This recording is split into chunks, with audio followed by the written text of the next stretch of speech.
So, one, first and foremost, thank you for keeping this franchise alive. I am a huge fan. I could probably just go for 25 minutes myself talking the in-depth minutia. Love it. Um, Let's do it. but we've got other folks here who want to talk too.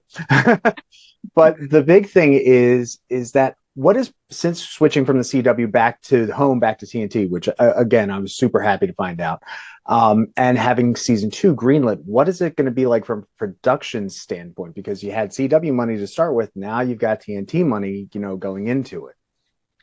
It's not much different. Still uh, keeping them budgets, right?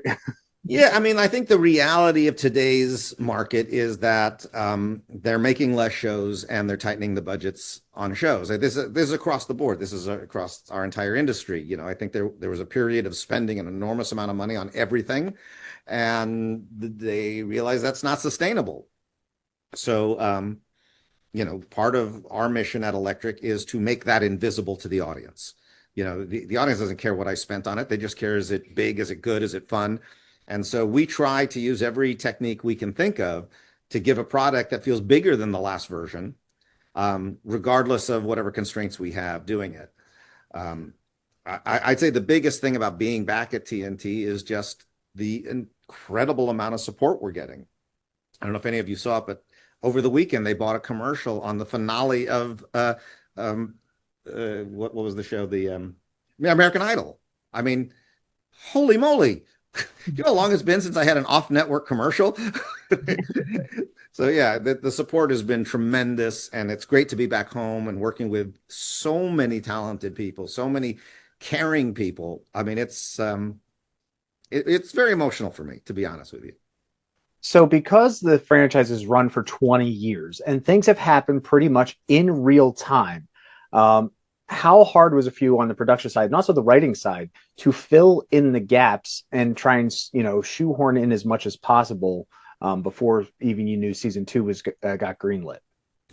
Well, that's part of the fun of it. But if I'm going to be really honest with you, it's the Please. fans who keep us honest. Every day we were getting, posts online. We want this, we want that, we don't want this, we don't want that, or what happened to this, or you didn't even tell us whatever happened to this other thing. So it's like we know we have zero room for error in screwing around with canon. Um, but I will also tell you that this is probably the strongest writer's room I've ever been involved with. On a normal TV series, you have your showrunner, and then you have a strong number two, and then you've got just a staff that comes in and that you work with them. Um, Librarians has four showrunners in the room, four showrunners, and that doesn't even include Tom McRae, a former writer of Doctor Who wrote on the original Librarians, who absolutely would qualify as a showrunner. He just hasn't done one yet.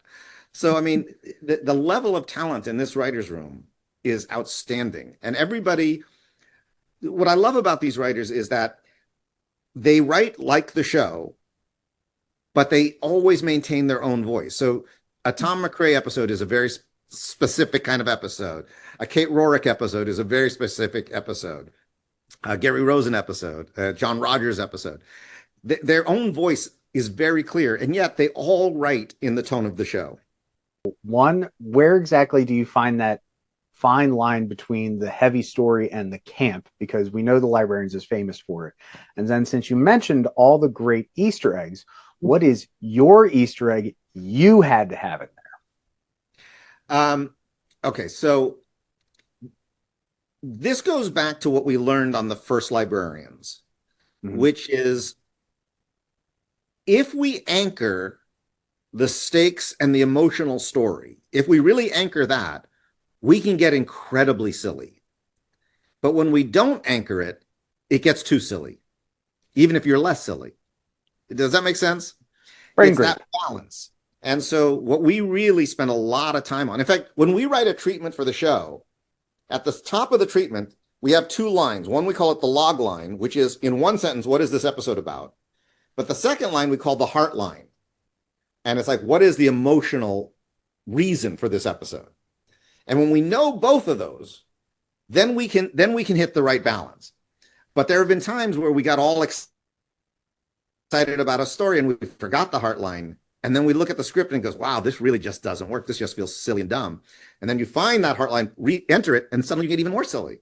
So that's really kind of the trick on the show is make the stakes real stakes and have somebody who really needs help, who, you know, somebody who's a victim of this magic. My personal favorite, it's not so much of an Easter egg, but I love in the pilot how Jenkins has made a mini version of the magic door. I have the original magic door in my office, and so to see the mini one on set, that just made me crazy. And they made it that all the parts in it actually move and spin, and so that's my favorite little wink to the old show.